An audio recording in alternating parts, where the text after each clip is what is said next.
Bom dia, irmãos. A paz do Senhor. Amém. Quantos estiveram aqui ontem? Pô, estava todo mundo aqui. Quem não esteve aqui ontem? Pergunta para quem levantou a sua mão e fala assim: onde você estava que você não estava aqui ontem? Estava assistindo? Bom, ontem aconteceu uma coisa interessante. Eu anunciei o livro e falei de uma curiosidade. Eu faço aniversário dia 4 de maio. Anota, por favor, 4 de maio. E a Bruna, minha filha que está aqui, se coloca de pé, Bruna. Ela pediu que ela queria ficar de pé para todos verem. Vai. Se levanta, filha. Falei tanto de você ontem. Essa menina linda vira para trás para todos verem você. Ela nasceu no dia 4 de maio, um presente que Deus me deu. E daí eu falei assim: se tiver alguém aqui que faz aniversário 4 de maio, eu vou dar um livro de presente. Eu esqueci que eu tenho um xará que se chama Cristiano Miranda e que nasceu no dia 4 de maio. E daí eu falei: pô, tem que dar um livro, né? E daí eu falei assim: agora, mais um não tem. Daí eu esqueci que ele é irmão gêmeo.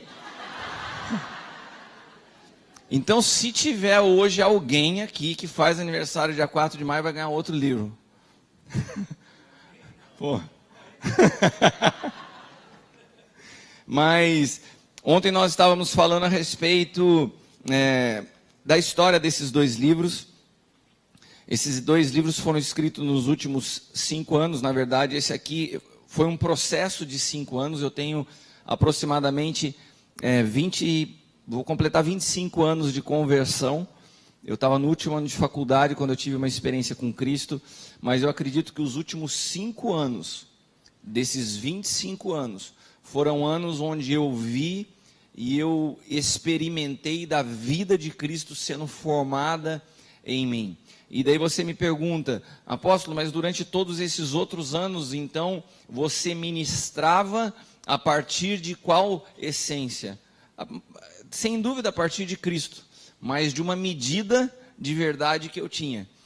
Quando Cristo começa a tomar a tua vida por completo, que é o que Paulo fala da estatura de Cristo, daí não sobra nada da gente. Então, quando eu falo do livro, eu não falo com a pretensão de apresentar algo natural, humano, experiência de vida, mas aquilo que foi eliminado daquilo que restava da minha vida. E o que tem nesses escritos são fundamentos que foram formados e que me sustentaram nos últimos 5 anos e que eu tenho certeza que é a razão de ser do Evangelho. Se nós não tivermos Cristo como a centralidade da nossa vida, nós podemos estar vivendo uma superficialidade perigosa, que você só percebe que não funciona quando um dia mal chega na sua vida. Daí você vê que o culto de domingo é insuficiente, você vê que a superficialidade da fé não funciona, você vê uma igreja maior do que a igreja que frequenta e que congrega, que está lá fora hoje, porque pessoas se decepcionaram, porque tiveram uma experiência externa, e na realidade a nossa experiência tem que ser de dentro para fora. Eu tenho contado de uma história de um amigo meu que nós ingressamos no ministério junto há alguns anos atrás. Eu já era engenheiro e ele era advogado recém-formado e foi nos confiado uma congregação. E naquele período foi muito interessante, porque logo que nós iniciamos aquele trabalho, eram muitos jovens, a gente cheio de vontade, e a esposa dele ficou grávida e foi diagnosticado na gravidez que a criança tinha Down. E ele ficou muito assustado com a notícia, uma gravidez de risco, foi sendo acompanhada, e ele, agora eu vou contar certo, eu sempre me confundo, a Leila me corrige, e hoje ela está olhando para mim, eu estou já lembrando, e ele preservou isso em silêncio, com ele e com a esposa, durante todo o período da gravidez, né? E diz que sempre que iam se fazer os exames, o cérebro estava crescendo e era desproporcional ao corpo, e tinha uma série de riscos naquela gravidez. E eu sei que de uma forma sobrenatural, até próximo da gestação, do nascimento da criança, o diagnóstico era o mesmo, foi mantido, não teve melhora durante a gravidez, mas aquela criança nasceu completamente perfeita. E eles tiveram uma experiência sobrenatural com o Senhor.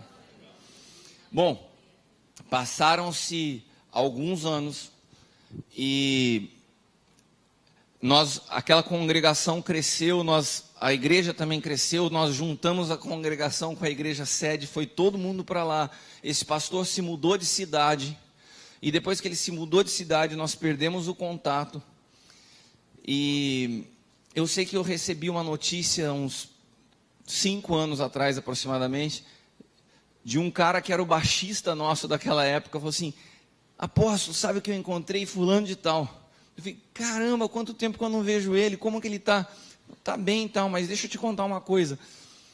Eu me lembro da alegria que nós tivemos pela cura do filho dele, e eu fui perguntar: como que está o teu menino? Ele falou assim: cara, não toca nesse assunto. Até achei que no primeiro momento a criança tinha morrido, mas ele falou assim: aquilo lá foi uma coisa de infantilidade. Eu me tornei ateu, eu creio que nada daquilo ali foi Deus que fez, não foi milagre, coisa nenhuma. E se você quiser manter uma conversa comigo, vamos encerrar o assunto sobre Deus e sobre aquele passado aqui. E eu fiquei chocado com a notícia. Uma experiência poderosa dessa não produziu nele a consciência, né? Não produziu incremento de fé. Bom, guarda essa história aí. Quando eu fui lançar esse segundo livro do Poder da Ressurreição, o primeiro lugar que eu fui lançar foi na igreja do Bola de Neve de Ilhabela. E nessa igreja existe um casal de pastores que tiveram uma experiência surpreendente. Eles recém-convertidos tinham um filhinho que foi diagnosticado com câncer. E essa criança tinha uma palavra e uma promessa profetizada por várias pessoas que ela seria curada. E eles oraram, e aquela criança, depois de uma série de tratamentos, passou 1 ano e ela foi curada. Completamente curada, e eles resolveram, depois do baque daquela notícia, daquela situação, se mudarem para Fortaleza. Começar uma vida nova, apagar aquele passado tão tenso que eles haviam vivido. Quando eles estão em Fortaleza, depois de 3 meses, a enfermidade volta e aquela criança vem a óbito. Essa mulher hoje, se você vê essa mulher pregando o evangelho, você fala assim: meu Deus, não parece que passou por uma experiência tão triste como essa. Ela teve recentemente na igreja ministrando para as mulheres na casa. A Leila, quando acabou o culto, pegou o microfone e falou: gente, é um testemunho de vida. Porque estava todo mundo chocado. Porque ela fala com vida, ela fala com força, mas é uma história que as pessoas começam a se colocar no lugar e começam a sentir a dor só de imaginar uma situação como essa. E por que eu estou contando essas 2 histórias? Porque são 2 experiências externas. E a experiência externa, ela é frágil. Do mesmo jeito que ela te empolga, ela te frustra. Se você vem a Jesus por causa de um milagre, você o abandona quando o milagre não acontece. Nós não podemos fundamentar a nossa fé em experiências externas. Nós não podemos fundamentar a nossa fé naquilo que nós habitualmente chamamos de bênção. Porque nós começamos a definir bênção como realidades exteriores, mas na realidade o grande milagre de Deus é Cristo ser formado dentro de nós.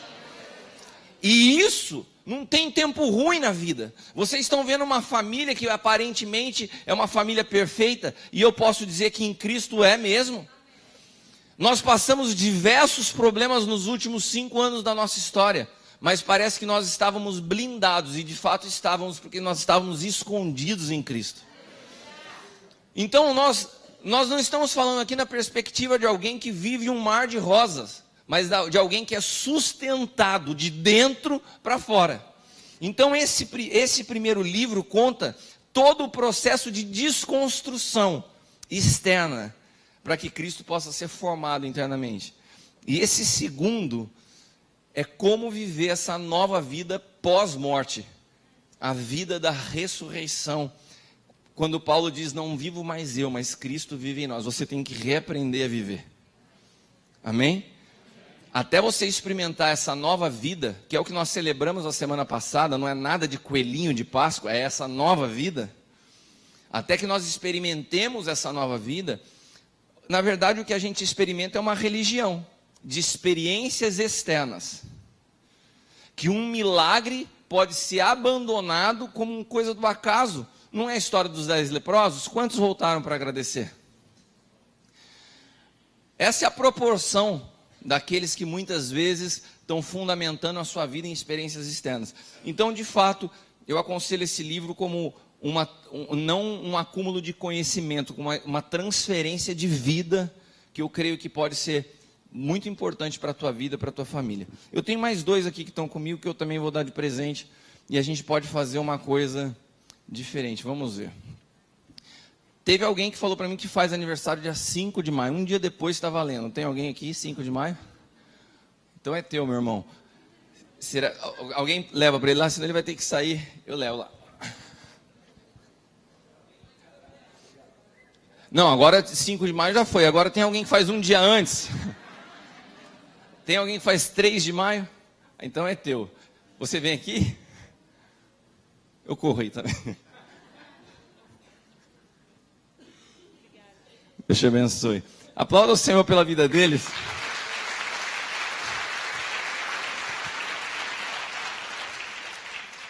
Amém. O Elinho falou que vai para viagem hoje para Ribeirão Preto, então eu tenho a liberdade de estender de manhã até umas 4, 5 horas da tarde a palavra. Vocês estão rindo, eu estava pretendendo.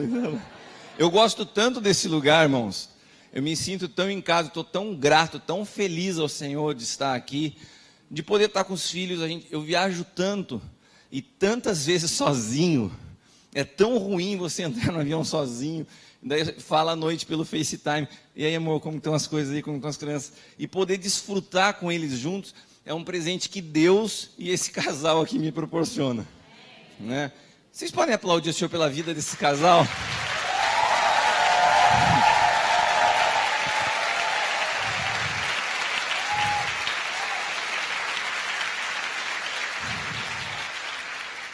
Vocês têm pastores maravilhosos, maravilhosos. A gente tem rodado muitos lugares. E eu tenho pedido a Deus que acrescente na minha vida pessoas de verdade, né? Em dias de fake news tem fake people também. E esse casal é um casal de verdade. Eles carregam de fato uma verdade que vivem, e para mim é um privilégio poder estar aqui com vocês. Aprendi a amá-los e falo isso, toda hora eu falo isso para ele, mas falo publicamente também. Amém? E irmãos, dentro do que nós viemos construindo desde ontem nós fizemos uma primeira palavra introdutória falando do conceito equivocado de sucesso. Quantos se lembram? Falamos que esse conceito equivocado é um fracasso, então o tema da mensagem foi o fracasso do sucesso, que é o capítulo 6 desse livro novo, O Poder da Ressurreição. E depois, no segundo momento, nós falamos da importância do amadurecimento em Cristo, para que nós possamos ter uma vida plena, uma vida saudável, relacionamentos plenos. Uma pessoa que vive como menino espiritual, que é o que Paulo descreve, tem muitos problemas na concepção dos pensamentos, de como ver a Deus, de como ver pessoas e como se relacionar com a vida, seja com problemas ou com momentos de vitórias. E hoje, e dentro do que eu falei ontem, eu passei rapidamente pelo aspecto da eternidade. E que eu falei que eu queria continuar hoje, eu quero me deter nesse ponto hoje. Sabe por quê? Porque você foi criado na eternidade, você foi formado na eternidade, né? Aqueles que nasceram dia 4 de maio, você não nasceu 4 de maio, você veio à existência 4 de maio, você já nasceu em Deus antes de que você viesse ao mundo. E a eternidade faz parte da tua natureza em Cristo. Então, quando nós nascemos de novo no Senhor, nós acessamos uma natureza que havia se corrompido através do pecado. Então, conhecer um pouco mais desse ambiente chamado eternidade é fundamental para que possamos desfrutar dessa nova vida. O problema é que nós não temos o hábito ou não temos o conhecimento do que é a eternidade. A gente normalmente aponta a eternidade como uma realidade futura. E a eternidade não é uma realidade futura, é uma realidade que engloba o Cronos, presente, passado e futuro. Ela é muito mais ampla. Deus não trabalha com uma linha de tempo, mas nós temos uma mente cronológica. Nós temos uma mente que pensa a partir de onde nascemos e para onde nós estamos indo. do nascimento até a morte, Deus não nos vê nessa perspectiva, porque Ele nos formou na eternidade, para a eternidade, amém? Quando nós tratamos de eternidade, nós tratamos de um problema que pode parecer que não tem nada a ver com a eternidade, mas tem, que é a miséria. Miséria não é a ausência de dinheiro, miséria é a ausência de conhecimento das coisas eternas. A eternidade, ela tem um aspecto intrínseco a ela mesma que se chama incorruptibilidade. Tudo que é eterno é incorruptível. E tudo que é terreno é corruptível, sujeito à corrupção. Quando essa palavra eu ministrei ela uma vez. Eu tive uma experiência muito forte no início desse ano. Eu não sou uma pessoa que saio aonde eu vou e repito as mesmas mensagens. Eu gosto de ouvir a Deus o que eu devo falar em cada lugar, para cada dia, para cada momento. E quando eu estava aqui no Rio ontem, o Senhor me falou sobre essa palavra, eu falei assim, tá bom, Senhor, eu vou falar. Mas essa palavra na minha vida foi uma luta. No início desse ano, eu estava em casa, eu não sou um cara de ter sonhos, de ter muitas visões. Então, quando Deus quer falar comigo, é muito nítido. E teve um dia à noite, que eu tive um sonho, que mexeu comigo. Eu me levantei à noite e vi uma pessoa dentro de casa. E era um mendigo. Mas um sonho era tão real que eu assustei e me levantei. Eu ainda estava dormindo, mas no sonho eu estava levantado. E eu fui atrás dele e comecei a correr. E ele saiu da sala em direção ao meu quarto. E eu fui atrás dele quando eu entrei no quarto. E ele fez uma cara furiosa para mim, estava todo imundo, né? E começou a passar o pé na minha cama, assim, minha cama tem um edredom branco, assim, ele estava sujando todo aquele edredom. E eu olhava para mim e falava assim, eu tenho ódio de você. E eu olhava para ele, e eu fui perguntar para que ele já respondeu, porque você me descobriu. E daí saiu de casa. Eu acordei naquela manhã com meu coração agitado, contei, oi? Passou o pé no travesseiro, né? Não foi no edredom, foi no travesseiro. O sonho foi meu. O sonho foi meu. Mas é assim, gente. O sonho foi meu, eu contei para ela e ela sabe hoje do sonho melhor do que eu.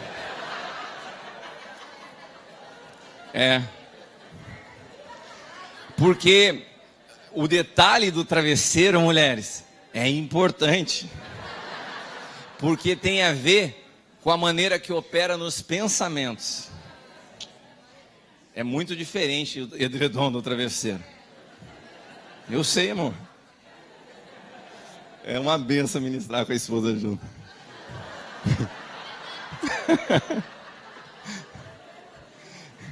E eu sei que o meu pai e minha mãe estão assistindo agora. Onde eu vou, eles falam, tem link para a gente acompanhar? E a minha mãe deve estar pensando assim, ai filho, não brinca assim com a Leila em público. As mulheres da minha vida são uma benção. A minha mãe pensa que eu tenho 12 anos. A Leila é o tempo inteiro cuidando. E agora a Bruna já está se achando no direito de me... Ai, pai, essa roupa tá feia. Mas vamos voltar, né? E eu sei que aquele dia que eu tive esse sonho que o cara passou o pé no travesseiro, eu acordei bastante assustado. Foi muito real. E eu tenho algumas percepções no espírito proféticas, e uma delas é cheiro. Eu consigo discernir ambientes assim, quando Deus me mostra algumas coisas. Às vezes eu tinha reuniões de célula em casa, e quando tinha alguma coisa errada no espírito, eu sentia uma mudança. É uma coisa interessante de explicar. Mas eu sei que naquele dia que eu tive aquele sonho, né, eu acordei com aquele cheiro de sujeira, sabe? De ambiente. E aquilo, eu acordei, liguei para o meu pastor, falei assim, vamos estar orando, Deus está me mostrando algo. Mas eu entendi que no sonho eu descobri ele, e se tratava de espírito de miséria. Irmãos, nesse dia, eu preguei, foi no sábado. No domingo eu ministrei na igreja essa palavra. Essa palavra foi tão libertadora, quando eu comecei a explicar a respeito de miséria, e como espírito, esse pensamento, essa cultura miserável controla a vida das pessoas, foi tão libertador que eu entendi a guerra que tinha sido travada. Depois disso eu tive num retiro de carnaval em Fortaleza, numa igreja muito querida, onde o Senhor me falou de novo para repetir essa palavra. Então, é a terceira vez que eu ouço o Senhor me falar dela. E eu ouvi ontem à tarde. Na verdade, quando eu vinha para cá de manhã, eu já estava sentindo no meu espírito, quando eu falei aqui, o Senhor confirmou. Não deu outra. Eu pensei que a guerra tinha acabado. Pensa se eu conseguir dormir dessa noite de ontem para hoje. Eu falei para ele assim, cara, a noite inteira aquele mesmo cheiro dentro do quarto do hotel. Nós estamos num hotel maravilhoso, super gostoso, confortável, mas a noite inteira aquele cheiro. Eu sei que eu estou tocando em áreas no espírito que tem dominado a mentalidade do povo de Deus. Eu sei aonde eu estou entrando quando eu toco nessa palavra a respeito de eternidade e de como as pessoas são controladas por uma mentalidade miserável. Então eu queria te pedir, por gentileza, se você permite, que antes que nós iniciarmos a palavra, que você coloque as suas mãos sobre a sua cabeça, e eu quero orar por você. Amém? Se você puder, eu gostaria que todos fizessem isso agora. Senhor, nessa hora, eu levo cativo todo o espírito ao teu senhorio. Eu declaro que tudo aquilo que tem governado a nossa maneira de pensar, Pai amado, agora, e na autoridade que é no nome de Jesus, dê espaço para que a verdade penetre nos nossos pensamentos e aonde nós concebemos os nossos pensamentos. Que toda história familiar, que todo histórico familiar, que todas as áreas aonde nós aprendemos de maneira equivocada e elas se tornaram verdadeiros obstáculos na nossa compreensão do que é reino de Deus e a vida eterna, que isso seja arrancado de maneira surpreendente nessa manhã. Eu quero profetizar uma nova mentalidade. Renovamos o nosso entendimento à luz de um pensamento segundo a mente de Cristo. E por isso rompemos com toda a miséria nessa manhã. E declaramos que esse espírito que tenta impedir e controlar, seja nessa hora paralisado, atado, em nome de Jesus. Agora repete comigo: Senhor, eu me submeto em amor a essa palavra, e eu coloco os meus pensamentos diante de Ti, porque eu quero ser livre de toda distorção da verdade na minha maneira de pensar, em nome de Jesus. Amém. Amém. Aplauda o Senhor.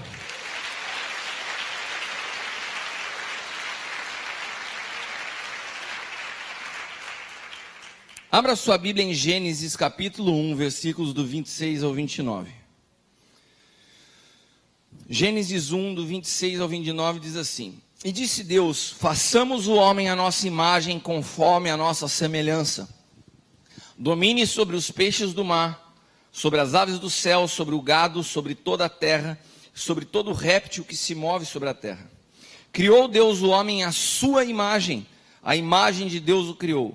Homem e mulher os criou, e Deus os abençoou, e Deus lhe disse: frutificai, multiplicai-vos e enchei a terra, sujeitai-a, dominai sobre os peixes do mar, sobre as aves do céu, sobre todo animal que se move sobre a terra. E disse Deus: eis que vos tenho dado toda a erva que dê semente, que está sobre a face de toda a terra, toda a árvore em que há fruto que dê semente, se vos há para mantimento.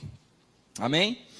Então, quando você vê Deus criando o homem, você vê Deus colocando e atribuindo ao homem uma característica da sua própria natureza. Deus cria o homem à sua imagem, conforme a sua semelhança, e dá ao homem atributos que só Deus possuía, entre eles o atributo de governo, e também o atributo de nomeação. Quando nós falamos de dar nomes, nós não estamos falando simplesmente que você vai se chamar girafa, você vai se chamar elefante, você vai se chamar macaco. Não, estamos falando na capacidade do homem de dar destino, de estabelecer função, de estabelecer fundamento.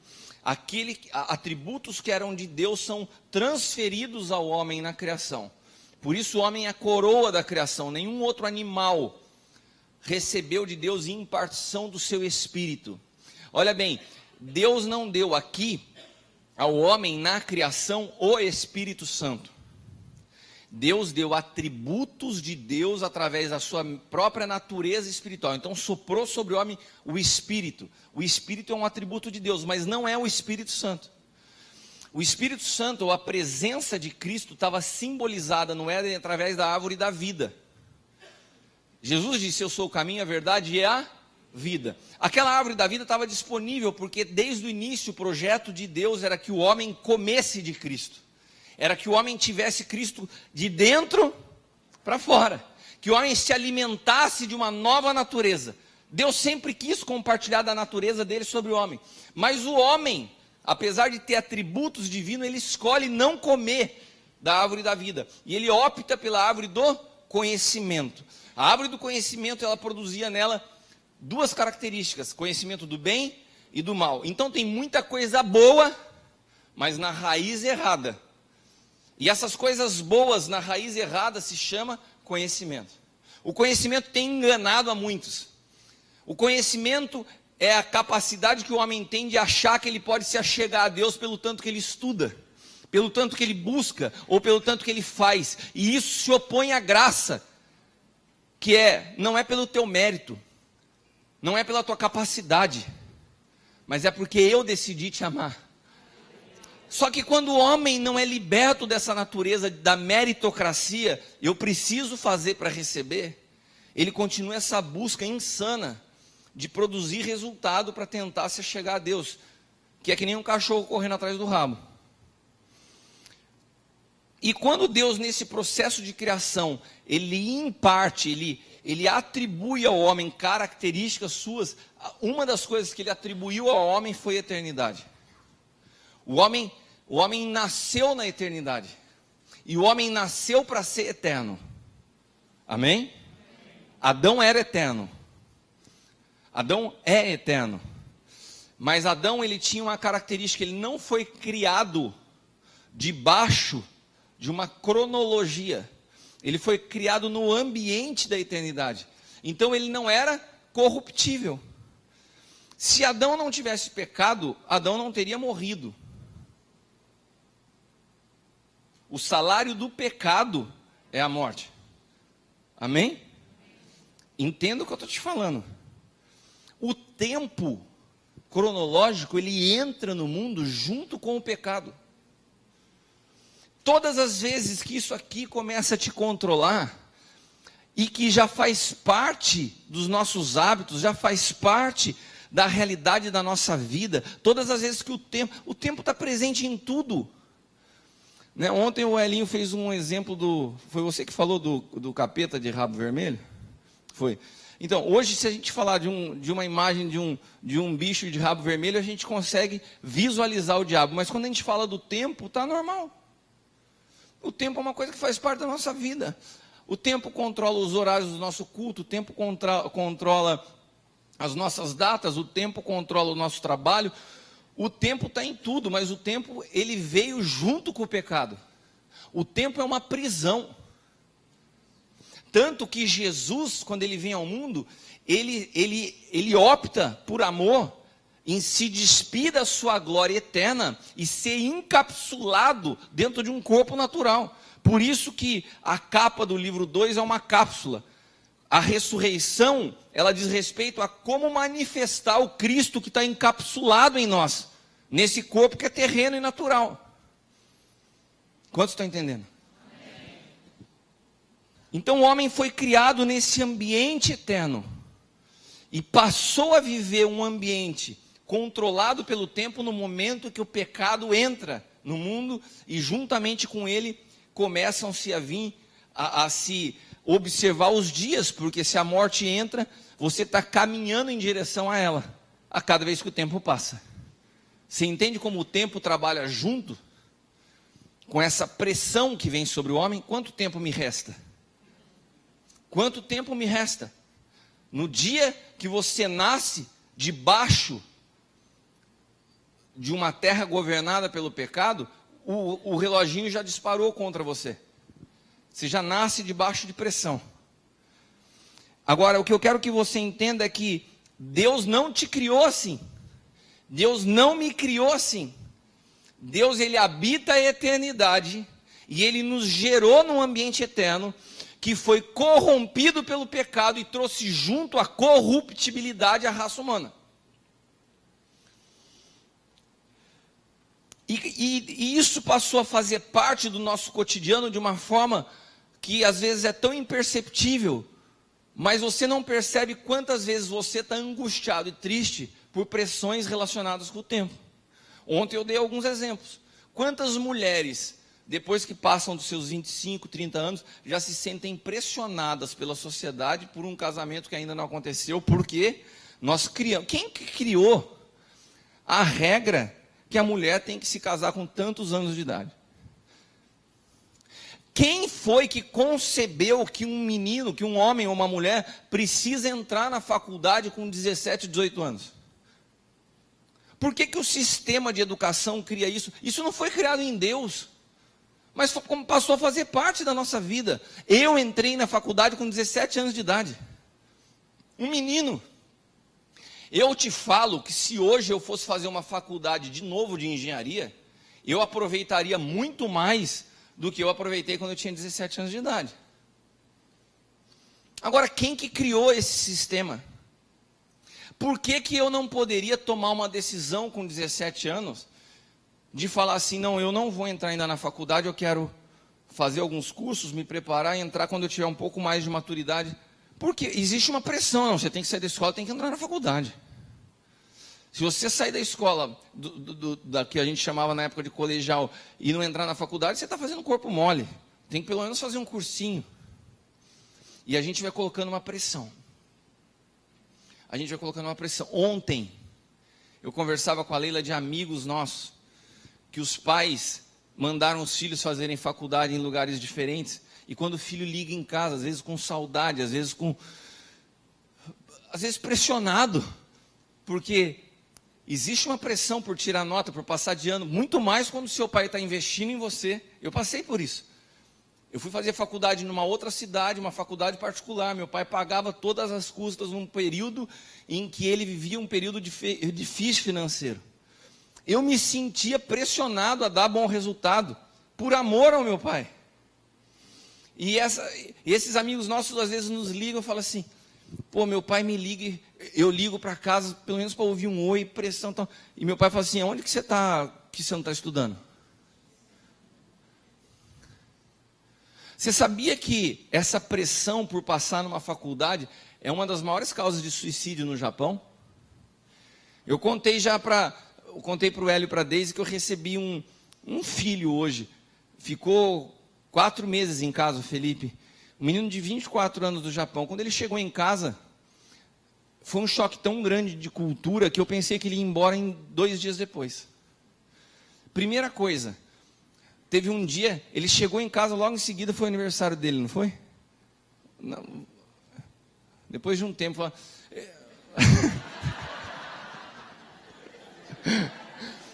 Está me ajudando. Mas eu não me lembro que dia foi, por que foi, se foi no aniversário, não precisamos entrar nos detalhes, tá bem? Mas eu fui dar um abraço nele. Gente, a dificuldade daquele menino para receber um abraço. Ele ficou duro. Eu falei, cara, levanta esse braço e me abraça, velho. E ele sem graça, nunca tinha recebido um abraço do pai. Foi no dia dos pais. Obrigado, amor. Foi logo em seguida que ele chegou, foi dia dos pais. Esse iPad que eu estou pregando, ele que me deu. E quando ele veio me dar, porque ele falou assim, ele já me acompanhava pela internet há um tempão e estava dentro da minha casa. Estava super emocionado morando comigo por um tempo, eu trouxe ele para lá. E daí ele falou assim, você é um pai para mim, apóstolo. Eu falei assim, pô, então você vai me dar um presente, me chama de pai, você me dá um abraço. Cara, ele ficou duro. Eu falei, não é assim que a gente abraça aqui, cara. Eu abraçava ele. Sabe por quê? A cultura é uma pressão. O tempo, tem tantos anos, tem que estar na faculdade, tem que dar resultado. Agora, quem criou isso? Por que nós começamos como sociedade a pressionar homens e mulheres, às vezes dentro da igreja, para se casarem? E às vezes tomam decisões erradas em momentos de maturidade, não estão preparados para fazer o que estão fazendo. Por que que se uma pessoa começa a ter um talento para pregação, tal, você já consagra pastores imaturos, despreparados, estão cuidando de gente quando teriam que estar sendo cuidados? Porque é uma pressão imposta pelo tempo, que toma todas as áreas. Eu falei inclusive ontem da pressão que se existe pelo sucesso. Eu acompanho jovens de 20 e poucos anos que já se sentem fracassados, porque foram mandados embora de um emprego, porque tentaram um negócio e não deu certo. Vocês sabem do que eu estou falando? Vamos dar tchau para o pastor Hélio que está indo para Ribeirão Preto. Deus te abençoe, pastor. Mas nós temos uma pressão imposta pelo tempo. Repita comigo: eu sou eterno. Eu fui criado na eternidade. Amém? Você vai sair dessa manhã compreendendo algumas coisas que vão te trazer liberdade no espírito. Quantas pessoas chegam numa determinada idade e falam assim: eu falo assim, cara, por que você não faz uma faculdade? Pô, já estou com 25 anos, né? Já estou com 25 anos. É como se ele estivesse olhando para mim e você está no bico do corvo, né?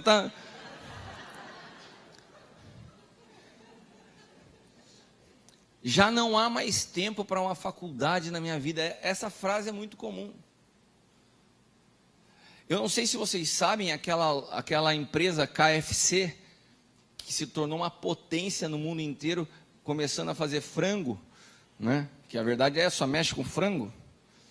O cara passou por não sei quantas falências na vida e tentou o KFC depois dos seus 70 anos de idade. O KFC deu certo quando ele tinha 80 anos de idade. E você está achando que não há mais tempo para a sua vida. Por quê? Porque a miséria, ela encontra espaço numa mente terrena, quando você não consegue viver dentro da eternidade. E Deus, ele trabalha isso com o homem desde os primórdios. Você vê, quando Deus propõe a Abraão ter um filho, Abraão já era um senhor de idade, e Deus estava desafiando a Abraão exatamente essa compreensão de não estar preso a coisas terrenas. Não estar preso a uma lógica natural. Nós aprendemos a observar a vida através dessa linha do tempo, que ela é mortífera. Ela vai te sufocando. Ela vai te roubando a vida. Como se o tempo fosse passando. Cara, nós somos eternos. Chacoalha que está do seu lado, assim, nós somos eternos.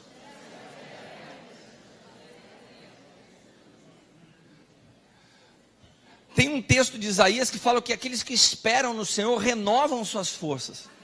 Correm e não se cansam, voam como águias. Sabe, a maturidade, ela produz em nós vigor, sabedoria, alegria, porque nós vamos compreendendo mais de Cristo. A vida não está se acabando, nós vamos descobrindo mais da vida à medida que nós amadurecemos, porque nós vamos descobrindo de Cristo.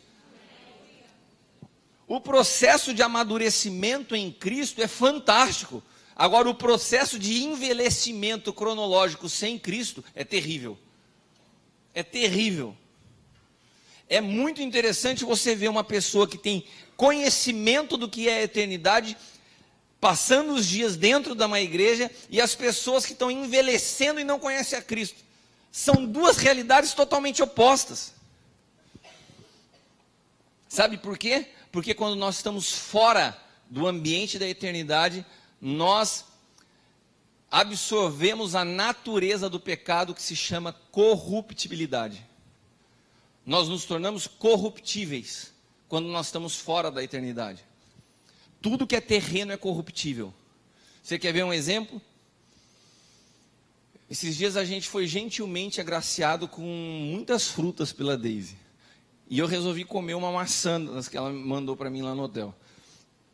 E se você corta a maçã, fala assim, vou comer um pedaço hoje e vou comer o outro pedaço amanhã. O que acontece quando você acorda no outro dia e vai pegar o pedaço de maçã que você deixou cortado?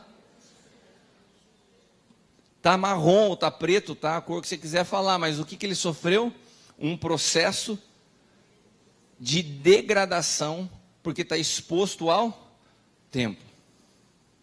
Se você pegar uma barra de aço e deixar essa barra de aço exposta na frente da praia da Barra, aquele lugar maravilhoso, parece que não faz mal para ninguém, mas para o aço ele faz. Sabe o que acontece? Um processo que se chama corrosão, porque ele vai se oxidando, e isso é o processo de tudo que está exposto ao tempo. Tudo que está exposto ao tempo é corruptível. Tudo que está exposto ao tempo está sujeito à temporalidade. Passa o tempo e gasta. Passa o tempo e fica velho. Tudo que nasce na natureza adâmica é corruptível e sujeito à lei do tempo. Pergunta para quem está do teu lado, qual é a natureza que te governa? A do primeiro Adão ou do último Adão?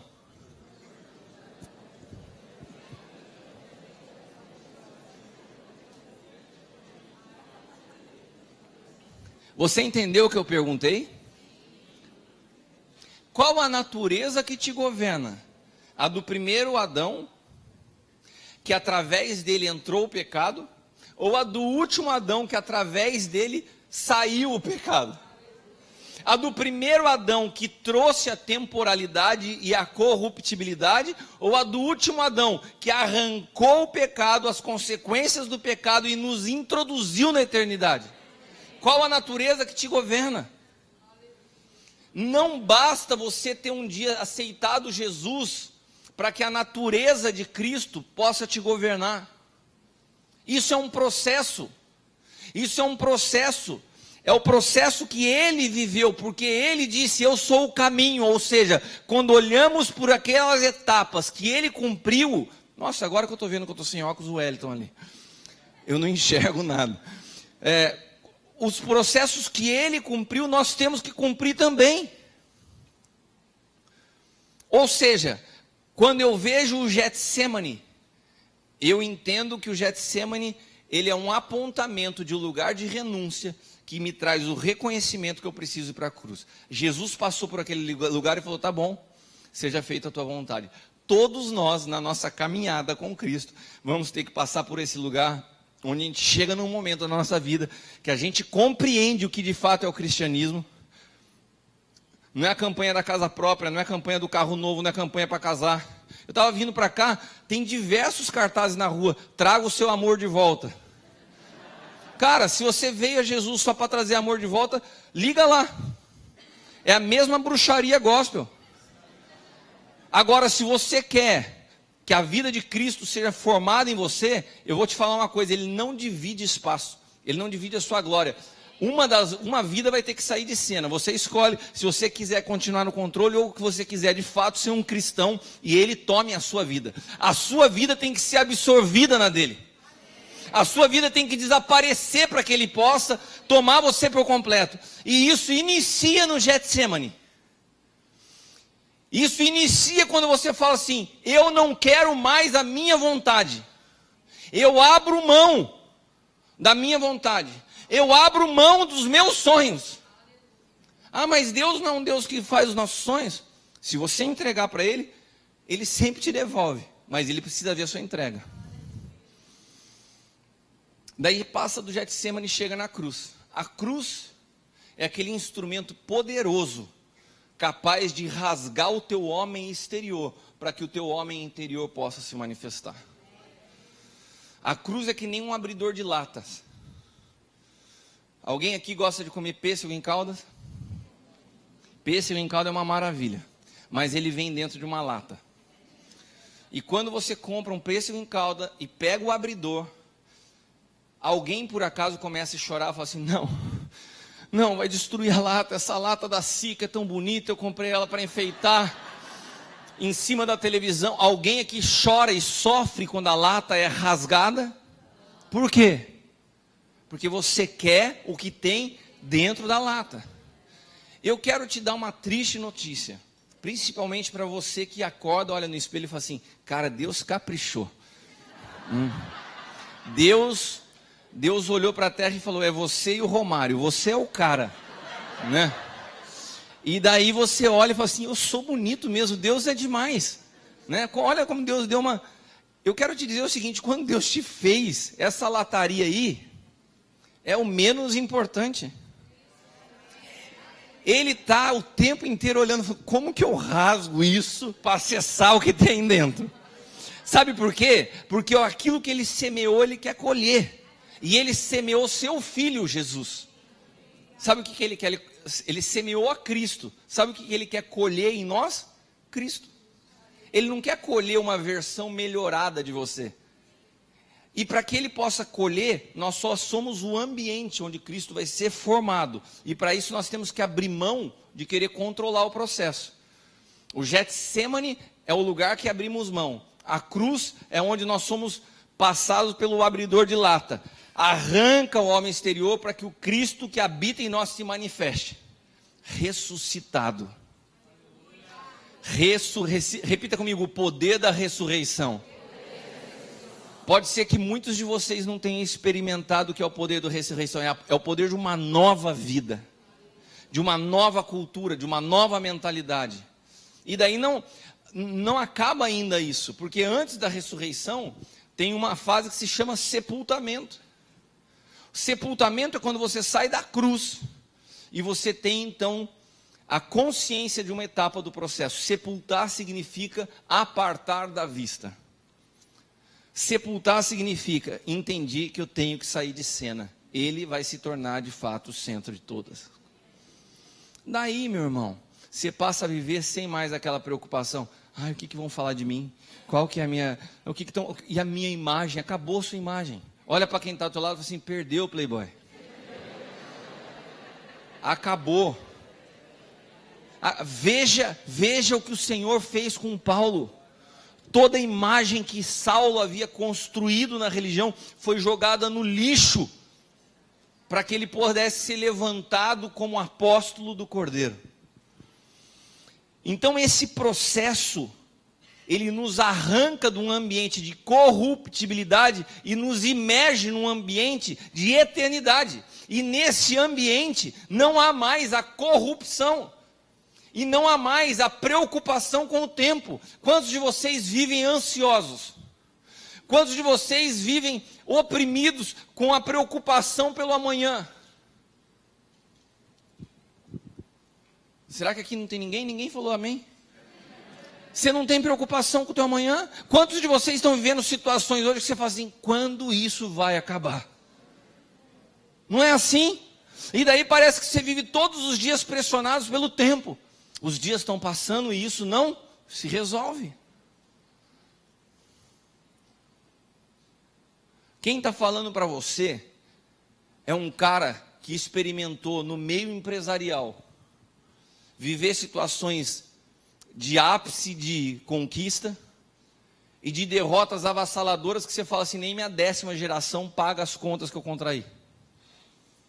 Se eu tivesse uma perspectiva temporal controlando a minha vida, eu não estaria de pé.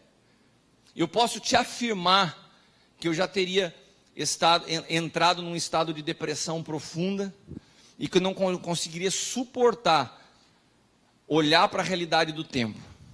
Mas quando Deus me arrancou desse ambiente e me transportou desse império chamado trevas, porque trevas nada mais é do que a ausência de conhecimento, e me transportou para o reino da luz. O que é a luz? Eu começo a enxergar como Ele vê. E eu percebi que aquilo que para mim pode levar 100 anos para resolver, na eternidade Deus transforma num dia. Sabe o que o Senhor começou a me explicar? Meu filho, cabe a cada dia o seu próprio mal. Para de olhar na perspectiva de uma semana. Para de olhar. Cara, eu sou um engenheiro formado.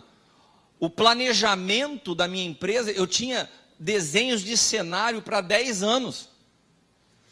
Eu tinha desenhos, eu tomava decisões hoje buscando resultados para 10 anos. Sabe o que Deus me fez? Me desconstruiu desse lugar.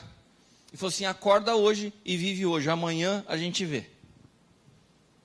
Até porque se eu quisesse pensar como que eu ia resolver amanhã, eu não conseguiria. Mas eu era atormentado por essa pressão, por esse medo. Então, quando você é arrancado do ambiente, da cronologia do tempo, você é liberto. Viver na eternidade é uma maravilha. Na eternidade, que não tem presente, passado e futuro, porque ele disse, eu sou o alfa e o ômega, o princípio e o fim. Ele não disse assim, eu sou o alfa e eu serei um dia o ômega. Ele disse, eu sou o alfa e o ômega, o princípio e o fim, simultaneamente. Por quê? Porque na eternidade não tem passado e futuro. Na eternidade, a cruz continua tendo um cordeiro rasgado, sangrando, que eu posso acessar agora. Porque quando você vive na eternidade, você não está preso ao tempo, você circula na eternidade. Na eternidade eu posso experimentar o que se chama de redenção, remissão. Quantos de vocês olham para a vida e falam assim, eu queria ter o poder de voltar atrás, para não fazer o que eu já fiz. Eu queria poder ter a oportunidade de começar de novo. Eu quero te dizer uma coisa, você, ao entrar na eternidade, você tem a habilidade de redimir cada situação da sua vida, dada pelo Senhor. Você quer ver a diferença do Antigo e do Novo Pacto? Quando Deus inaugura a história da humanidade, o primeiro filho nascido de um homem é um assassino. Sim ou não? Quem é ele? Caim. E Deus fala assim, eu vou redimir essa história. Como Deus redime a história? No Novo Pacto. Se o primeiro homem, Adão, caiu, e o seu filho, primeiro filho, a primícia do seu filho, foi um assassino, nós vamos criar um novo Adão, que não vai ser governado pelo pecado. E vou introduzir sobre a face da terra alguém que não foi concebido por um homem, que tem minha natureza incorruptível, para fazer a eternidade entrar na terra, e eu vou redimir aquela história. Sabe quem é que inaugura o paraíso? O primeiro homem que, quando reconhece a Cristo, Cristo entra com um cara do lado dele. Foi Paulo? Foi João? Foi Pedro? Foi um assassino. Porque Deus é um Deus redentivo, e na eternidade Ele pode redimir. Aleluia! Olha para quem está do teu lado e fala assim, o teu passado não pode impedir o teu futuro. O teu passado não pode impedir o teu futuro, porque nós somos eternos, gerados na eternidade. Aleluia! Você está entendendo isso? O novo pacto é redentivo. Se Adão comete o maior equívoco da humanidade num jardim, aonde Jesus renuncia a sua própria vida para redimir o homem? Num jardim. Você acha que é acaso? Caramba, que coincidência. Não, não é coincidência. O novo pacto é redentivo, porque ele nos arranca de um ambiente de corrupção e nos faz imergir num ambiente chamado eternidade, que a corrupção não tem acesso. Nós fomos formados de semente incorruptível. Abra sua Bíblia em Mateus capítulo 6. Mateus capítulo 6, versículo 19 ao 23, ele descreve a condição da corruptibilidade. E se você falar corruptibilidade 3 vezes, você é batizado no Espírito Santo e começa a orar em línguas. Eu estou apanhando aqui. Mateus 6, do 19 ao 23.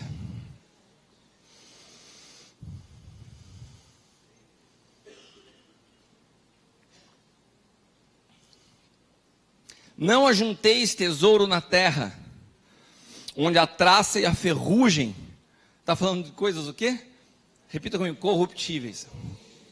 Tudo consomem, e onde os ladrões minam e roubam, mas ajuntai tesouros no céu. Quando aqui a palavra fala céu, está falando ajuntais tesouros eternos, na eternidade, onde nem a traça nem a ferrugem consomem, onde os ladrões não minam nem roubam, porque onde estiver o vosso tesouro, aí também estará o vosso.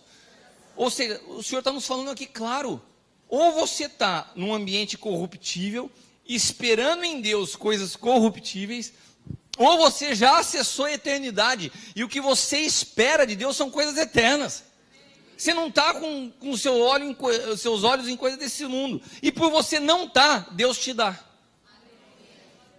Por isso ele fala, busca em primeiro lugar o reino de Deus, busca em primeiro lugar a sua justiça, coisas eternas, que essas coisas aqui são acréscimos. Agora, quando a gente vê um povo chamado povo de Deus, correndo atrás do acréscimo, correndo atrás das coisas corruptíveis, daí o Senhor olha e fala assim, eu preciso um justo, alguém que não se corrompa no meio de uma geração corrupta. Por que a geração é corrupta? Porque é uma geração formada na sua maioria por políticos? A corrupção é uma exclusividade do meio político. Porque parece que a sociedade vive assim. Critica os políticos e esquece que nós somos corruptíveis em tudo que fazemos e pensamos, a não ser que sejamos libertos da nossa natureza corruptível e possamos nascer em Cristo através de uma nova natureza. A vida de quem vive na temporalidade é uma vida corruptível. Por quê?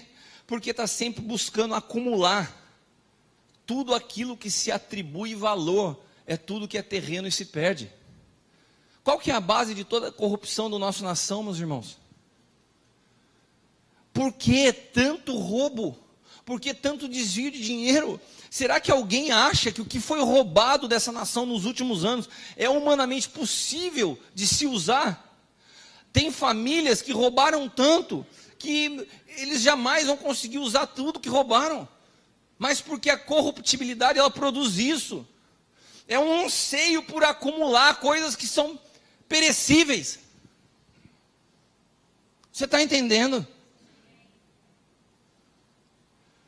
Isso é uma mentalidade miserável. Um miserável não tem a ver com ser rico ou ser pobre. Tem muito rico miserável. Porque a miserabilidade, ela está conectada ao teu entendimento de eternidade. Se você entende eternidade, você não é miserável. Esse espírito de miséria, o tal do bicho lá que quis passar o pé no meu travesseiro, ele opera no ambiente onde há desconhecimento da eternidade. Ele consegue prender pessoas em coisas terrenas, a tudo que se corrompe, a tudo que pode ser roubado, a tudo que é perecível. E é por causa disso que a gente está sofrendo. É por causa do cartão de crédito, é por causa da prestação da casa, é por causa da conta de luz, é por causa da conta de ar. Tudo que é perecível parece que arranca a nossa paz.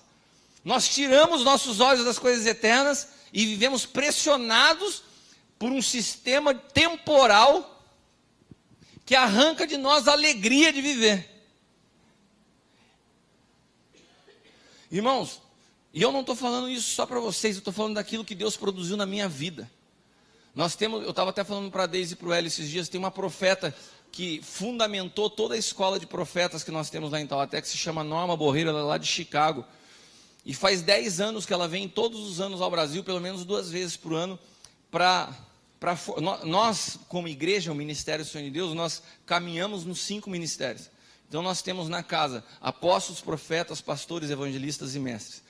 E a escola de profetas foi formada, foi fundamentada, foi mentoreada pela profeta Norma, que é uma pessoa com que nós amamos, temos uma aliança, e ela está sempre lá conosco, porque é uma profeta mais madura. E todos os anos, quando ela vai a Taubaté, ela fica na minha casa. Ela acompanhou esses 5 anos, o processo que nós passamos. E nesses 5 anos, pensa numa mulher precisa, pontual, para ouvir a Deus e parar na tua frente e falar aquilo que só você e você mesmo sabe. E com toda tranquilidade, sem rodopiar, sem berrar, sem gritar, ela para falar, assim diz o Senhor, não erra uma. E nesses 5 anos ela passava lá em casa, orava pela Leila, orava pelo Caio, orava pelo meu pai, orava pela igreja inteira. Daí eu chegava e falava assim, caramba, podia orar por mim, né? Podia falar assim, essa luta vai acabar. Ó, eu estou vendo aí tem 1 mês, tem 1 semana. Daí, quando ela não orava, chegava no último dia, falei, tá bom, vou pedir, né? Falei, Norma, você não pode fazer uma oração para mim? Então, daí ela parava, lógico, Cristiano, assim te diz o Senhor. E começava, te vejo sendo levantado como pai nas nações, te vejo, cara, palavras tremendas, de coisas eternas. Eu tenho áudios que eu gravava as palavras proféticas dela de 15 minutos, de como Deus me usaria nas nações, do que Deus faria na minha vida, e eu terminava aqueles áudios, estou confessando para vocês, abrindo meu coração, guardava e falei assim, caramba, não falou nada do meu problema. A minha mente, vocês estão rindo, parece que vocês não são assim também. A minha mente estava tão presa no que eu estava vivendo, a minha mente estava tão cauterizada na solução do problema, eu estava sendo tão consumido pela pressão que eu estava vivendo, que eu só queria que alguém me falasse, vai acabar. E sabe por que ela não falava vai acabar? Porque não ia acabar. Os processos de Deus não podem ser interrompidos enquanto Ele não cumpre em nós o que Ele precisa fazer. Então não adianta você ficar clamando a Deus por um milagre no meio de um processo. Processos são para ser vividos. Agora, que Deus pode interromper um processo da noite para o dia com um milagre, Ele pode. Ele é poderoso para fazer isso. O problema é que nós precisamos ser arrancados desse ambiente na eternidade, no espírito, e não é ficar sofrendo e cultivando o problema todos os dias. E isso acontece aonde? Aqui. Isso acontece aqui. Uma mente miserável só consegue ver o que é temporal. Eu estou falando a partir de uma mentalidade com que eu vi a situação. A pessoa senta diante de mim e começa a falar de coisas grandiosas, eternas. E parecia que não era nada diante da minha preocupação temporal. Miserável. Estou falando de mim. Nós precisamos entender que isso é um risco que todo homem corre ao longo da sua vida, de continuar cego para as realidades espirituais, governado pela temporalidade.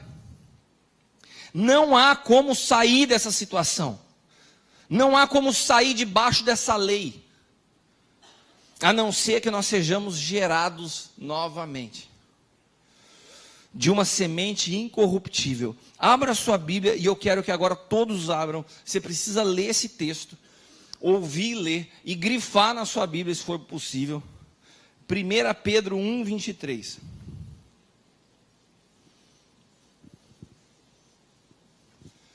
Você pode não perceber, mas no espírito, essa manhã, esse ambiente é um ambiente de gestação. Alguns estão sendo gerados pela palavra nessa manhã. Você está sendo liberto pela palavra. E veja o que eu estou falando, o fundamento está em 1 Pedro 1, 23. A mesma maneira que Cristo veio ao mundo, continua sendo a mesma maneira que Cristo vem ao mundo até hoje. O verbo se fez carne e habitou entre nós. O verbo, a palavra de Deus, ela se transforma dentro de você em uma nova natureza. Quando ela consegue te libertar de uma mentalidade que até hoje te governou.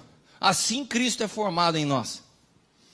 1 Pedro 1, 23 diz assim: sendo de novo gerados, agora não de uma semente corruptível, mas da incorruptível, pela palavra de Deus viva, e que permanece alguns dias, e que permanece até a segunda-feira, e que permanece até que você se depara com o seu problema, e que permanece para sempre. Repita comigo: eternamente.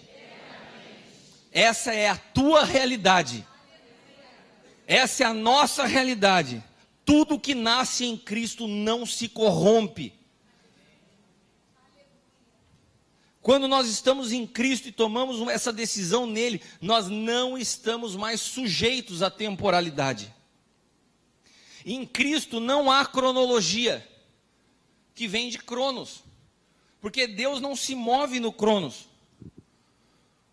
O tempo de Deus é o Kairos. A cronologia não é algo que venha de Deus, ele se move em um outro ambiente. Então, nós precisamos sair de uma visão cronológica da vida. Por favor, entenda o que eu estou falando. Eu tenho um desespero quando eu ministro sobre isso, para tentar abrir sua cabeça e fazer entender o que eu entendi, porque isso me libertou. Isso vai produzir vida em você. Acorda quem está dormindo do teu lado. Você acorda, irmão? Quando a gente lê esse texto com uma mente natural, nós não conseguimos ver o poder que há em ser formado de novo. Sabe, é como se Deus estivesse falando: meu irmão, você está entendendo isso?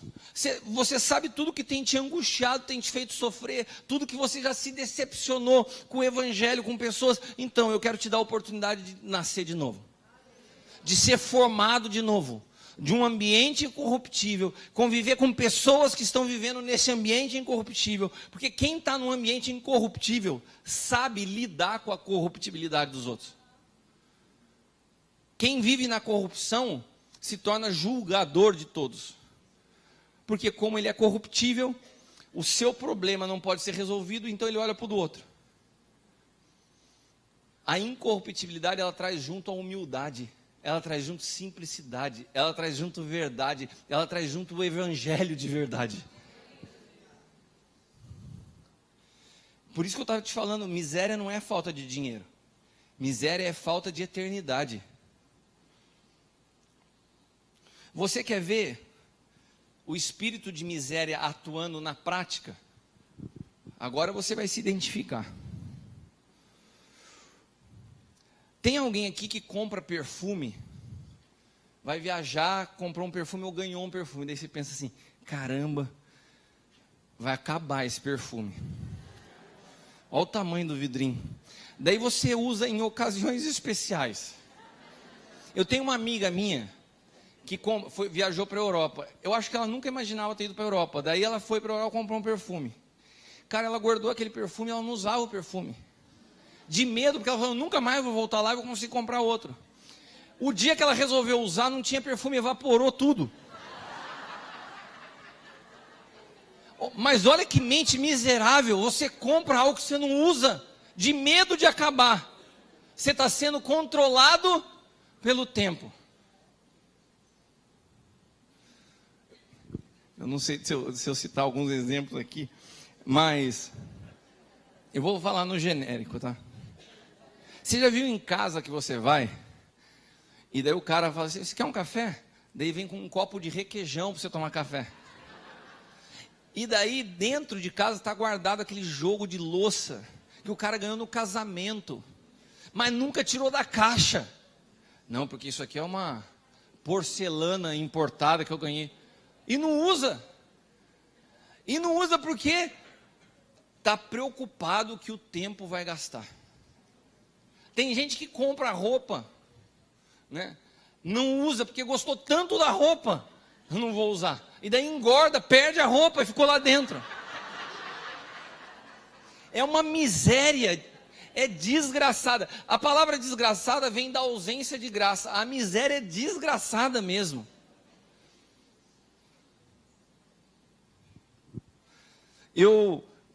Esses dias a Leila foi ministrar para as mulheres lá na cidade de Mogi, perto de Taubaté, e a gente foi com uma amiga nossa no carro, a Paty, e ela me contou uma história miserável dela, e eu falei: Paty, você me dá licença para contar a história?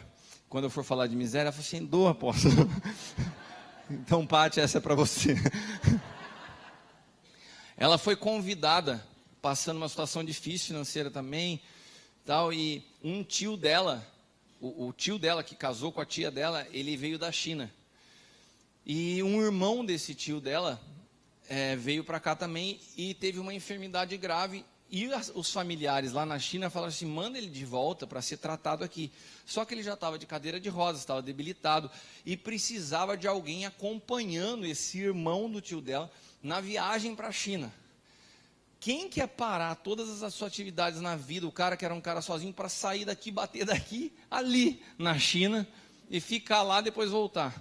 Ela falou assim: caramba, ela tinha 20 e poucos anos, nova, né, sem grana, uma oportunidade de conhecer um outro país. Ela falou: eu vou. E foi. Né? Chegou no dia lá no aeroporto, tinham comprado para esse irmão do tio dela e para ela 2 passagens de primeira classe, né?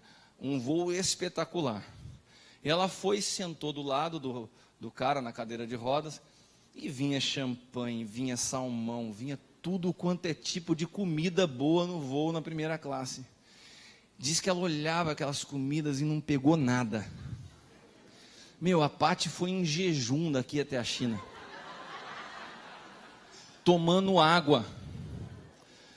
Ela conseguiu entrar na primeira classe e viajar como se estivesse em classe econômica, sentada do lado de 2 gordinhos. Você já viu classe econômica? Que senta um gordinho do teu lado, senta outro, você vai assim, e sem comer, e não tem, às vezes você fica com medo até de pedir para ir no banheiro, porque se você levantasse assim, depois não volto. A dificuldade que é para você chegar no seu lugar, ela estava assim na primeira classe. Agora, por que? Eu falei, ela me contando isso, eu falei, mas por que você fez isso? Eu pensei que ia ter que pagar.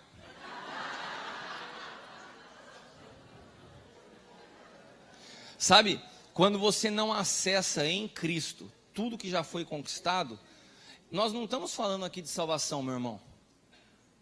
Nós não estamos falando aqui que você não vai morar no céu, que você não vai morar com Jesus, não. O seu passaporte já está carimbado. Eu só tenho te uma notícia. Foi carimbado e comprado em primeira classe. Você está andando em classe econômica por causa da sua mentalidade miserável. Você pode chegar no mesmo lugar que nós vamos chegar.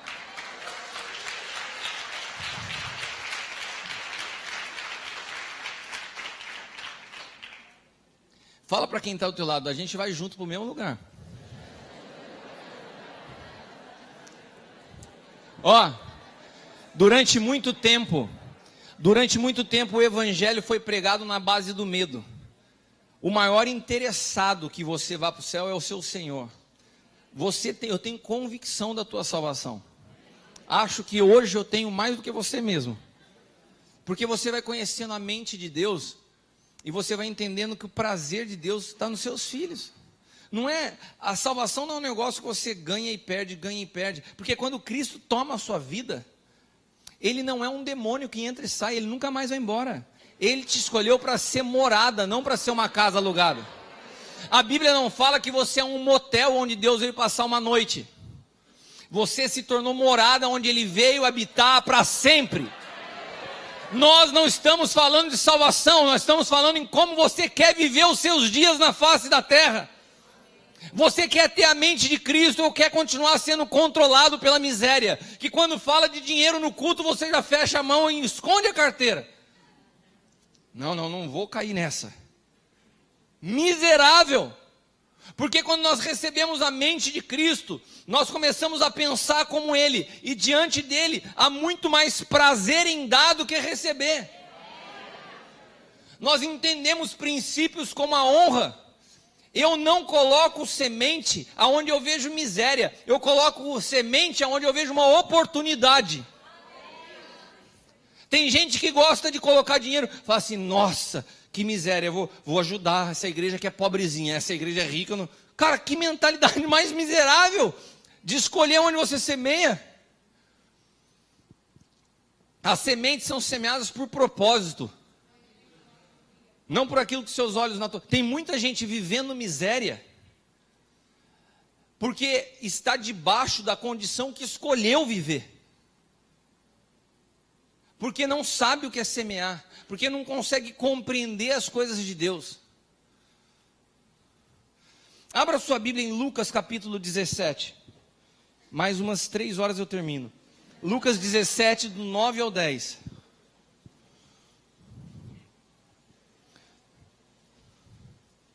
Sabe o que é uma pessoa miserável? É uma pessoa que faz exatamente o que você pediu para ela fazer. Ué, agora eu não entendi. Miserável é aquele que faz exatamente o que você pediu para fazer. Eu me lembro no meu escritório, teve uma pessoa que a gente contratou para ser diretora de um departamento. E eu chegava todo dia, o departamento dela ficava numa porta lateral de frente para a rua para atender os funcionários. Era uma área de RH. E por ter muita circulação de pessoas, normalmente o pessoal ficava ali na fila esperando para ver carteira de emprego, essas coisas e tal. Então tinha papel de bala, tinha às vezes até jornal, os caras jogavam no chão e deixavam. E eu chegava na empresa e via aquilo ali, recolhia tudo da rua e jogava no lixo. E ela vinha todo dia, passava pelo mesmo lugar, passava em cima daquele lixo, daquela sujeira que deixava, e não recolhia. Sabe por quê? Porque ela era diretora da área. Ela não foi chamada para fazer aquilo. Sabe o que é isso? Miséria. Só foi me pedido para fazer isso. Isso é uma mentalidade miserável. Sabe por que hoje tem muito crente dando problema nas empresas? Porque são miseráveis. É o primeiro, quando vai dar 6 horas, 5 para 6 o cara já está na porta assim, não me passa mais nada agora que não dá mais tempo para fazer. Faz só o que foi pedido. Não, mas eu faço tudo que você me pedir para fazer. Tá bom, isso é miserável, eu não quero alguém que faça tudo que pediu para fazer, eu quero que você vá além. Porque essa é a cultura do nosso Pai. Olha o que diz Lucas 17. Porventura dá graças a tal servo, porque fez o que lhe foi mandado? Creio que não. Assim também vós, quando fizerdes tudo o que vos for mandado, dizei, somos servos inúteis, porque fizemos somente o que devíamos fazer. Deixa eu te perguntar uma coisa, quantos aqui entendem que são filhos de Deus? Quantos entendem então que a tua relação com Deus não é uma relação de ordem, é uma relação de pedido, de um pai que em amor orienta, dirige e conduz seus filhos? Nós saímos da lei para a graça, não facilitou, mas o pai continua sendo o mesmo, agora permanecem a fé, a esperança e o amor, mas ele continua nos direcionando. Eu te faço uma pergunta, como crente, como filho, como você se comporta? Você faz o que é te pedido para fazer ou você vai além do que te pediram para fazer? Como é o teu comportamento? Como que é a tua vida cristã? Não, eu sou fiel no dízimo. Eu ganho R$127, eu dou 12,7 de dízimo. Exatamente na ponta do lápis. Por que você não arredonda para 15? Não, porque eu faço exatamente o que tem que ser feito. Você é inútil no reino de Deus. Pessoas que fazem exatamente o que tem que ser feito, a Bíblia, não sou eu que estou falando. Aqui está falando o seguinte, vamos repetir juntos, é isso que Lucas está falando, vamos repetir todos juntos. Irmãos, dê as mãos e repitam assim. Vocês que fazem tudo o que foi mandado fazer, dê as mãos e repitam assim. Somos servos inúteis, porque fazemos somente o que devíamos fazer. Isso é uma escola dominical que Lucas estava dando. Ele estava falando para os adolescentes, repitam comigo. Vocês que fizeram só a tarefa e não fizeram mais nada, somos servos inúteis. A gente está se comportando como criança. Porque a gente faz só o que se deve ser feito. Por que a gente não vê no novo pacto tantas palavras falando de dízimo como nós vemos no antigo pacto? Porque no antigo pacto isso era lei. No novo pacto, se você faz só o que deve ser feito, você é inútil. Ou seja, o dízimo é o patamar mais raso da fé cristã. E você ainda tem dificuldade com o dízimo.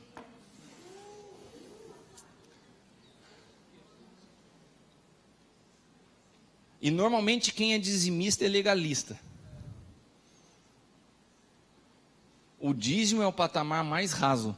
É tipo assim, cara, foi tão ruim, mas tão ruim esse mês, que eu vou dar só o dízimo no mar. A palavra fala que se a nossa justiça não exceder a dos escribas e dos fariseus, vocês sabem como são judeus para ofertar, irmãos? Não bata no peito e fale que você é fiel se você dá só o dízimo. Sabe o que nós somos? Muitas vezes miseráveis, governados por aquele espírito que eu vi saindo correndo lá de casa, porque eu estava denunciando ele, como eu estou denunciando ele nessa manhã. Que ele possa bater em retirada da tua vida. Inês, vamos falar desaloja juntos, né? Pessoas miseráveis, elas são legalistas, julgam, acusam pessoas que atravessam problemas financeiros, se orgulham de dizer, eu não devo nada a ninguém, só a Deus. Pessoas miseráveis são solidárias. Quantos estavam aqui ontem e entenderam a diferença de solidariedade com generosidade? Eu vou repetir para quem não estava. E com isso eu quero terminar. A solidariedade é uma característica do miserável, porque ser solidário é dar do que te sobra. Solidariedade é aquele cara que quer aplacar, quer apaziguar a sua incoerência de vida, fazendo boas ações externas, ainda que o seu interior seja uma podridão. Esse é o solidário, é o cara que se corrompeu o ano inteiro e no final de ano se veste de Papai Noel, vai distribuir bola para as crianças e dar panetone para os pobres. Eu sou solidário. Roubei fortunas, mas dou algumas migalhas para apaziguar minha alma. O solidário é o seguinte: eu tenho 2 colchões king size em casa e tem um que mofou, que está sujo, com arame saindo para fora, tal. Tem um irmãozinho que está precisando, eu vou dar aquele lá. Por isso que o irmão estava falando hoje aqui na oferta, falou, lava a sua roupa, dá o melhor, faça com excelente, seja generoso e não solidário. Não dá o que está sobrando. Se não serve para você, porque está ruim, está quebrado, não serve para o seu irmão. Agora, o que você tem de melhor, você separa a hora e fala, Senhor, isso aqui é o que eu tenho de melhor. Posso entregar? Generosidade tem a ver com dar o que eu tenho de melhor, porque eu ouvi a Deus, e não do que está me sobrando.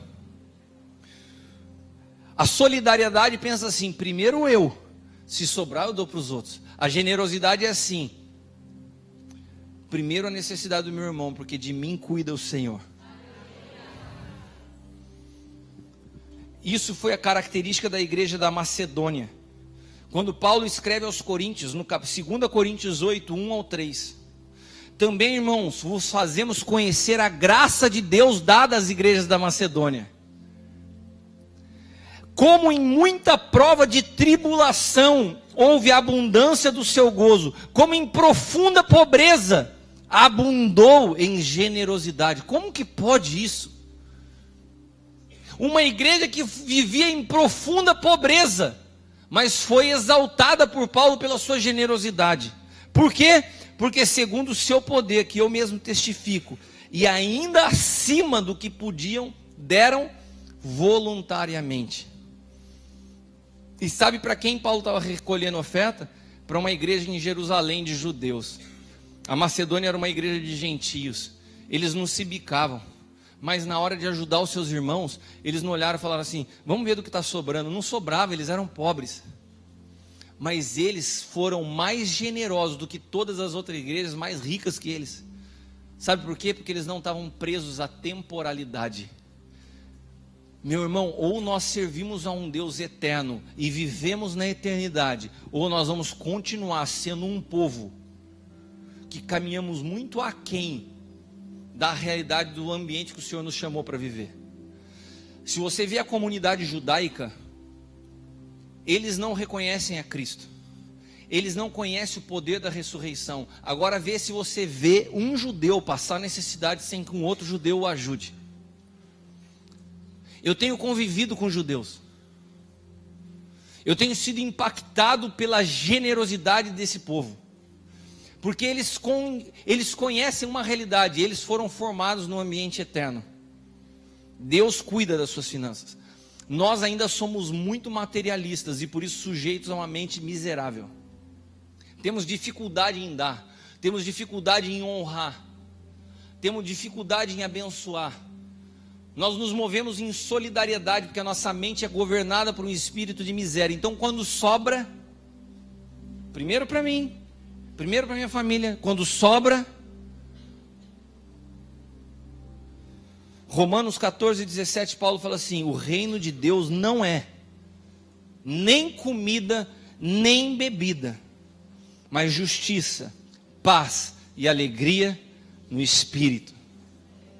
Se coloque de pé.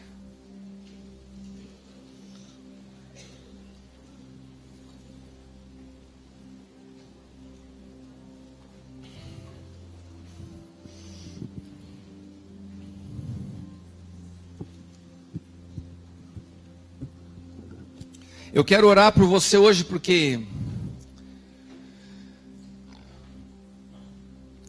se você entender essa palavra e você permitir que essa nova natureza seja formada em você, Preste atenção, eu creio muito que esse é um momento onde de fato Deus pode operar de maneira sobrenatural nas nossas vidas. Eu creio muito que Cristo continua sendo gerado pela palavra de vida e verdade. Uma palavra foi liberada. Você pode abraçar essa palavra e falar: isso é uma verdade que vai ser formada dentro de mim. Isso vai se tornar a minha realidade. Eu quero mergulhar nisso. Ou você pode sair desse culto como se nada tivesse acontecido. Ou você pode sair desse culto e falar assim: não, eu não sou isso aí não. Se você conseguir perceber pelo Espírito como a miséria ainda tem controlado a sua vida, e você permitir que Deus te arranque desse lugar para que uma nova natureza seja modificada, a tua vida nunca mais vai ser a mesma. Você vai abrir os teus olhos e vai ver que você está voando em primeira classe e não sabia.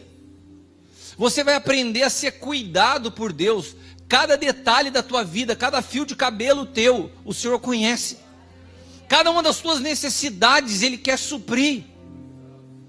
Mas você precisa se render. Você precisa se entregar. E é isso que é o início do processo.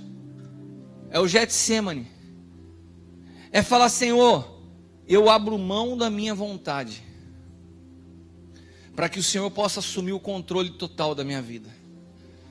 Eu não quero caminhar debaixo de uma mente miserável. Eu quero compreender o reino de Deus pelo Espírito. Se você quer isso nessa manhã, feche os teus olhos. Se você quer isso nessa manhã, eu queria que você levantasse a sua mão no lugar onde você está. Eu quero orar por você. Você não está levantando para mim. É só um ato profético diante do Senhor. Todos de olhos fechados, não é para a gente ficar olhando quem levantou, quem não levantou. É entre você e o Senhor. Se você quer levantar suas duas mãos ao alto e falar: Senhor, eu me rendo. Eu me rendo, eu quero entrar, eu quero acessar esse ambiente da eternidade. Eu quero que essa nova natureza comece a ser formada em mim de dentro para fora. Eu não quero ser governado pelos problemas. Eu não quero ser governado pelas necessidades. Eu quero ouvir a tua voz me conduzindo em como e de que maneira eu devo semear. Eu quero ter prazer em dar, não do que está sobrando, mas de tudo que o Senhor me pedir. Se renda agora. Pai, em nome de Jesus, eu quero apresentar ao Senhor nessa manhã cada um desses meus irmãos. Fazemos parte da mesma família, do corpo de Cristo. Pai amado, mas muitos de nós estamos vivendo como essa minha irmã que caminhava lá num voo em primeira classe, jejuando por desconhecimento, por ignorância, por estar presa a uma mentalidade miserável. Quantas pessoas, homens e mulheres, estão aqui nessa manhã sem desfrutar do teu reino, porque a religião te apresentou como um livro de regras. Estão fazendo coisas, mas não estão se rendendo ao Senhor de todas as coisas. Estão presos a ambientes naturais. Mas eu quero te pedir nessa manhã, Pai, conduz cada um deles a esse lugar chamado eternidade, onde nós fomos formados. Mergulha eles na eternidade. Arranca de toda ansiedade, arranca de todo temor, arranca de toda opressão, de toda angústia.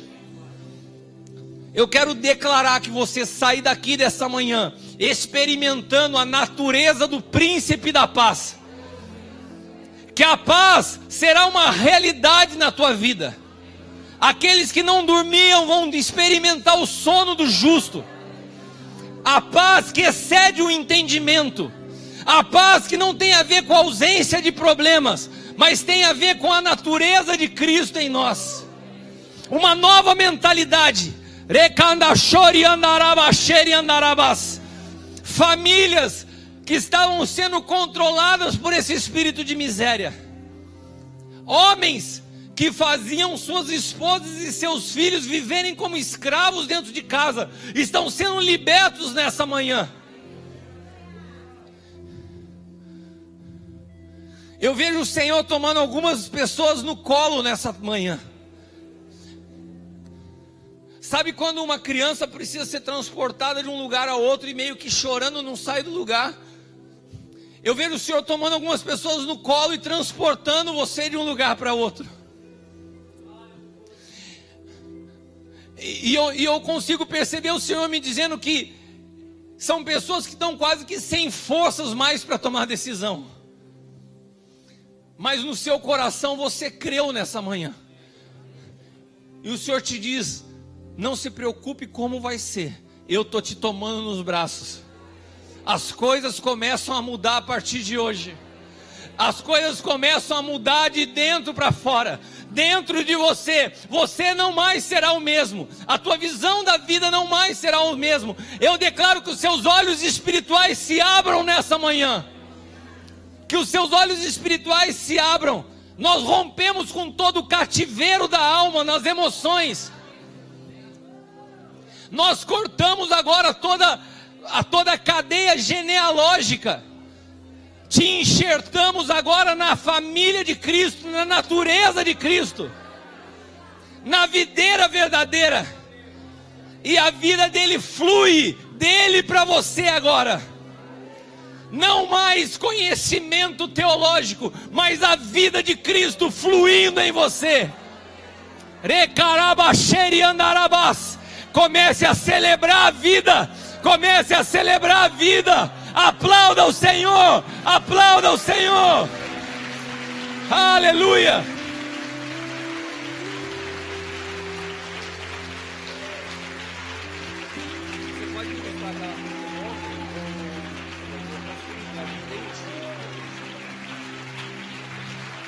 Aleluia.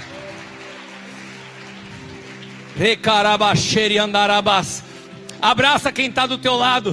Fala assim: bem-vindo à vida. Bem-vindo a uma nova vida.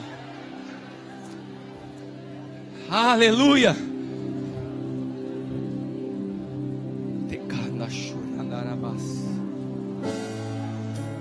Quero te convidar a adorar junto ao Senhor nessa noite, nessa manhã. Vamos edificar a nossa vida sobre Ele. Vamos edificar a nossa vida sobre Ele. Ele não te abandonou. Ele tem o controle da tua vida. Eu profetizo uma nova etapa, uma nova história, um novo começo na sua vida. Aleluia. Aleluia. Digno dessa canção, só Tu és, Senhor. Digno do meu louvor, só Tu és, Senhor. Te adoramos, Senhor. Digno da minha vida, Tu és, Senhor. Ou eu sou Teu.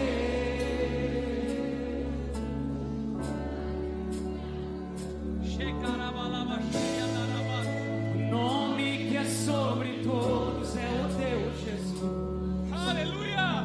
Te amamos, Senhor. Fonte da salvação, só Tu és, Jesus. Digno da minha vida, Tu és, Jesus. Oh, eu sou Teu,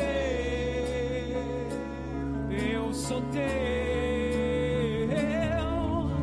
Santo, és incomparável, és inigualável. Abre os meus olhos, Senhor. Mostra quem Tu és e enche o meu coração do amor que faz mudar o mundo. Aleluia.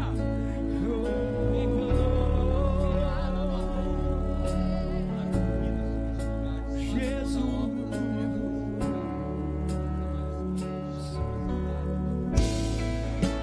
digno dessa canção, só Tu és, Senhor. Digno do meu louvor, só Tu és, Senhor. Digno da minha vida, Tu és, Senhor. Oh, eu sou Teu.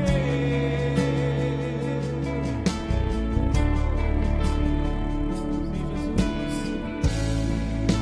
nome que é sobre todos é o Teu Jesus. Fonte da salvação, só Tu és, Jesus.